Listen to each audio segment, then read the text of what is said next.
Hello दोस्तों, welcome back to my channel. आज मैं जिस मूवी को एक्सप्लेन करने जा रहा हूँ, इस मूवी का नाम है सोवेगेट। इस मूवी में हम देखेंगे कि एक कपल गपागप करने के लिए काफ़ी अलग अलग तरीके आजमाती है।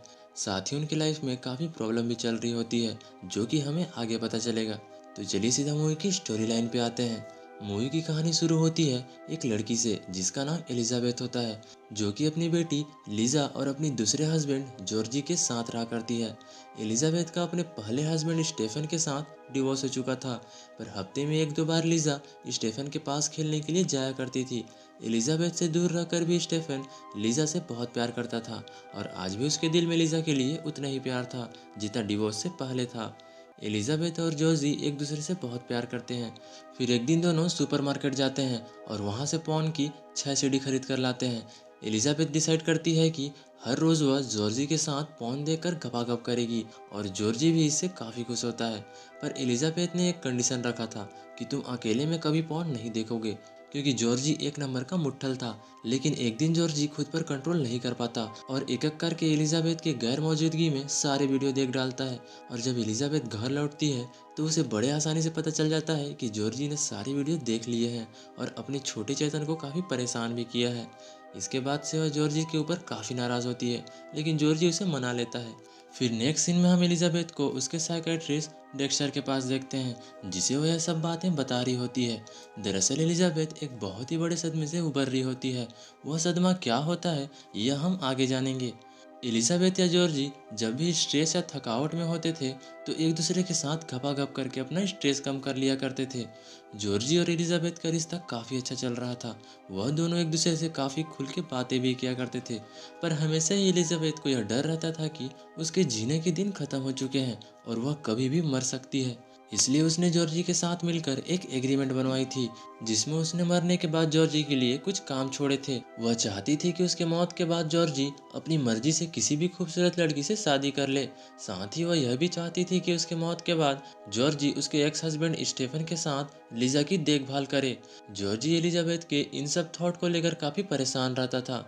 दोनों जब एग्रीमेंट बनवाकर घर लौट रहे होते हैं, तब मूवी की कहानी फ्लैशबैक में चली जाती है, जहां हम देखते हैं एलिजाबेथ की पहली शादी हो रही थी, जिसमें उसके सिबलिंग्स भी आए हुए थे।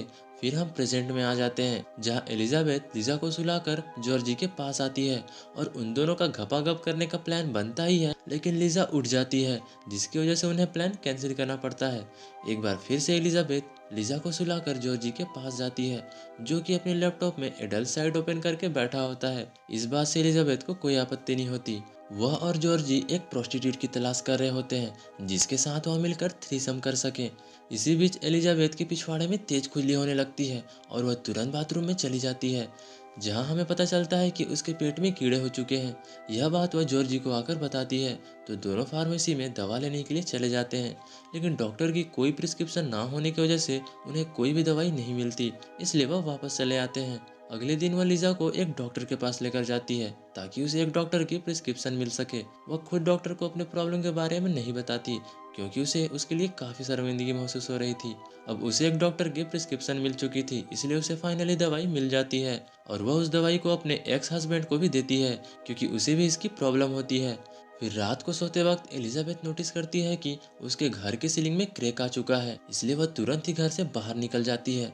तभी अचानक एक तेज भूकंप आता है और उसका घर ढह जाता है। पर यहाँ हमें पता चलता है कि यह सब उसकी एक इमेजिनेशन होती है, और यह सब वो अपनी साइकेट्रिस्ट को बता रही होती है। फिर से फिल्म की कहानी फ्लैशबैक में आ जाती है, जहाँ एलिजाबेथ और स्टेफन हनीमून मनाने के लिए पेरिस आए हुए थे। उस दिन उसके पापा उसे कॉल करके बताते हैं कि उसकी मॉम और बाकी सिबलिंग्स की कार एक्सीडेंट में मौत हो चुकी है। यह बात पता चलते ही एलिजाबेथ अंदर से काफी टूट जाती है। उसे समझ नहीं आ रहा था कि आखिर वो क्या करे। तब स्टेफन उसे संभालने की कोशिश करता है। कुछ देर बाद दोबारा से एलिजाबेथ के पापा उसे कॉल करके बताते हैं कि उसकी मॉम अभी जिंदा है, पर एक्सीडेंट की वजह से वह काफ़ी जल चुकी है।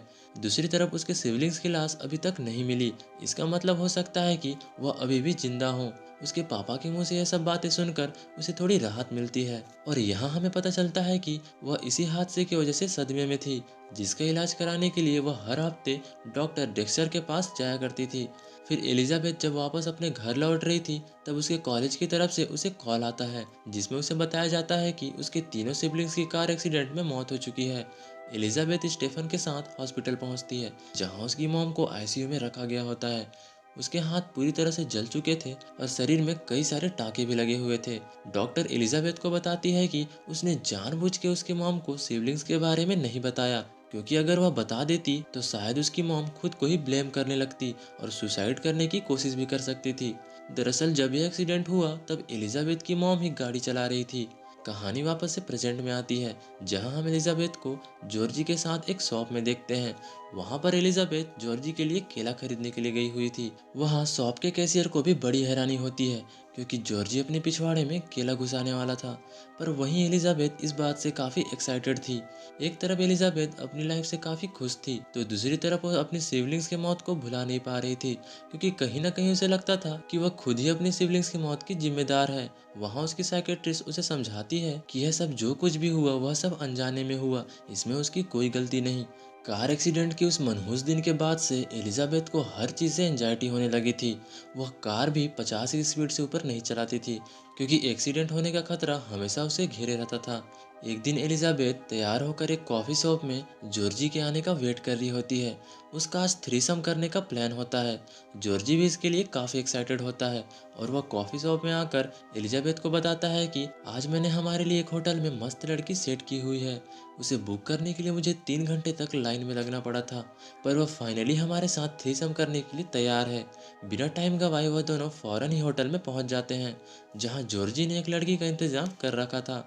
वह दोनों कमरे में जाकर लड़की के आने का इंतजार कर ही रहे होते हैं कि तभी अचानक कुछ मीडिया वाले कमरे में आ जाते हैं और एलिजाबेथ से सेक्स से रिलेटेड पूछताछ करने लगते हैं। जल्दी हमें पता चल जाता है कि यह सब एलिजाबेथ का एक भ्रम था। थोड़ी देर बाद वह लड़की कमरे में आती है और दोनों को लेकर बाथरूम में चली जाती है, क्योंकि उसे डर था कि इस होटल के स्टाफ सिक्योरिटी रूम में बैठे उनके मजे तो नहीं ले रहे होंगे। बाथरूम में जाकर तीनों घपाघप शुरू करते हैं और साथ ही काफ़ी सारा पानी वेस्ट भी कर देते हैं। जॉर्जी और एलिजाबेथ को इसमें काफ़ी मज़ा आता है और वह 3 घंटे बाद होटल से बाहर आते हैं।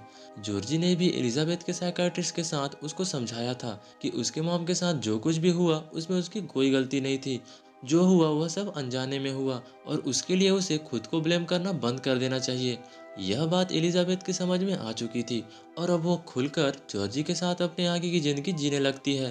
साथ ही साथ उस एग्रीमेंट को भी जला देती है जिसे मरने के बाद जॉर्जी के लिए बनवाए हुए थे, क्योंकि अब उसे मरने का कोई डर नहीं था। और इसी के साथ यह मूवी खत्म हो जाती है।